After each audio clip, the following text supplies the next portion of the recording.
Hello guys. तो यहाँ पे हम आपसे बात करेंगे कि जो असहयोग आंदोलन से सविनय अवज्ञा आंदोलन के बीच में लगभग 10 साल का अंतर आता है। 8-9 साल का 1922 में इसको खत्म कर दिया गया था असहयोग को, और 1930 में सविनय अवज्ञा को शुरू किया गया था।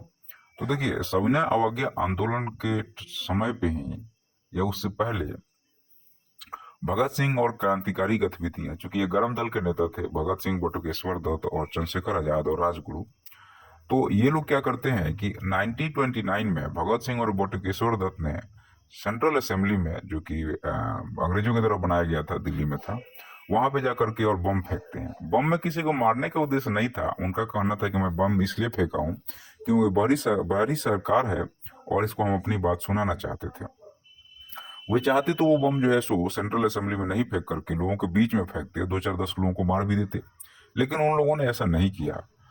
और गांधी इरविन समझौता जब होता है तो गांधी इरविन समझौता में भगत सिंह को छुड़ाया नहीं जाता है। तो इस पॉइंट पे हम लोग थोड़ा देर बाद बात करेंगे आपसे। और इन 1931 में इन तीनों को, भगत सिंह, बटुकेश्वर, राजगुरु और सुखदेव को फांसी हो जाती है, और जल्दी जल्दी में फांसी दे भी जाती है।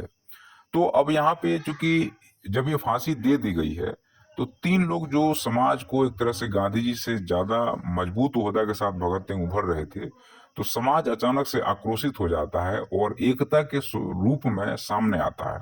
तो देखिए, सामाजिक स्ट्रक्चर को समझना और क्रांति को समझने के लिए, सामाजिक स्ट्रक्चर अगर आप नहीं समझते हैं तो हमारा मानना है कि क्रांति को आप नहीं समझते हैं। तो समाज को एकत्र करने के लिए कोई ना कोई एक बड़ी घटना कम समय में हो जानी चाहिए। जैसे भगत सिंह, राजगुरु और सुखदेव को फांसी दी गई, एक बहुत बड़ी घटना थी। और जब कम समय में होती है तो उसका इम्पैक्ट बहुत डिवास्टेटिंग होता है या बहुत ही दर्दनाक होता है। और इसलिए लोग काफी उग्र हो गए।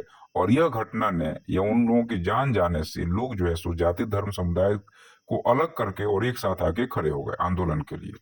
1920 से 30 के बीच में जो छोटी छोटी घटनाएं हो रही थी, हम उसका ये कुमुलेटिव इम्पैक्ट बोल सकते हैं उसका, या कहें कि एक संयोजक के रूप में देख सकते हैं। जिसके कारण क्या हुआ कि आपको क्या होता है कि आपको जो है सविनय अवज्ञा आंदोलन होता है।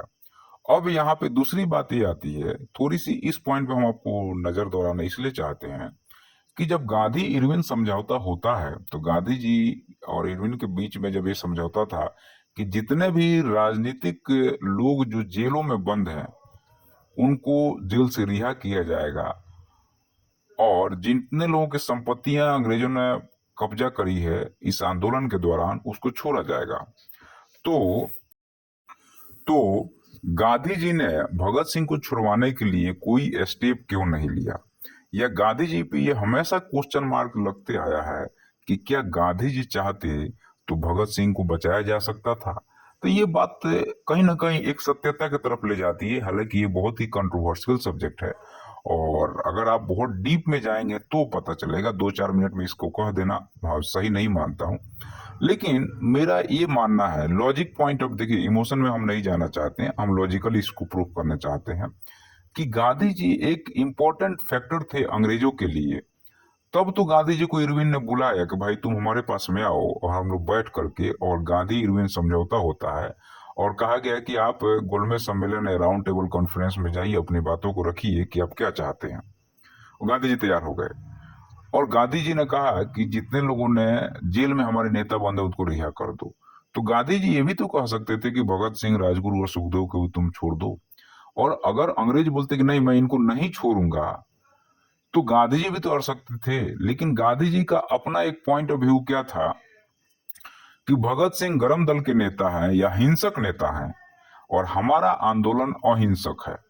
और गांधी जी अगर भगत सिंह को छुड़वा देते तो कहीं ना कहीं हिंसा को समर्थन करते, जो कि उनके असूलों के खिलाफ था।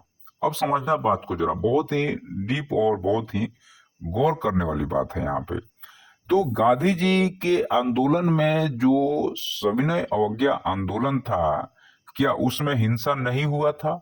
या सारे के सारे क्रांतिकारी जो जेलों में बंद किए गए थे वो बिना हिंसा के बंद कर दिए गए थे?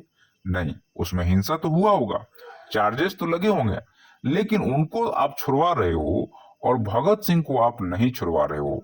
क्यों? यह क्वेश्चन गांधी जी पे उठता है कि आपके आंदोलन कहने के लिए अहिंसक था, लेकिन उसमें भी हिंसा हो रही थी। और अगर हिंसा नहीं होता तो किसी को ऐसे पकड़ के जेल में बंद नहीं किया जा सकता। अगर शांतिपूर्ण समझो, शांतिपूर्ण अगर वह क्रांतिकारी या जो है सो शांतिपूर्ण तरीके से विद्रोह कर रहा है तो ये कहना कहीं ना कहीं मुझे ज्यादा सही नहीं लगता है। लेकिन गांधी जी का जो विचारधारा था वो सत्य और अहिंसा था, और भगत सिंह हिंसा की तरफ थे, सत्य और हिंसा की तरफ थे। तो दोनों लोग सत्य के लिए एक स्टैंड पे खड़े हैं, लेकिन हिंसा के रूप में वो दोनों अलग अलग हैं। भगत सिंह का कहना था कि हम गोली से आजादी लेंगे, और गांधी जी का कहना था कि मैं अहिंसा से आजादी लूंगा। लेकिन कहीं ना कहीं जब गांधी जी इतना ही सही थे, तो 1942 में गांधी जी ने जब भारत छोड़ो आंदोलन कहा, और जो है सो डू या डाई का नारा देते हैं, तो भाई मरो या मारो वाला बात तो हिंसक हो जाता ना, अहिंसक तो नहीं रहा। तो गांधी जी कहीं अहिंसक के लास्ट लास्ट में तो नहीं रहे। तो जब गांधी जी अहिंसक नहीं रहे, तो भगत सिंह को छुड़वाने में उनको क्या दिक्कत था?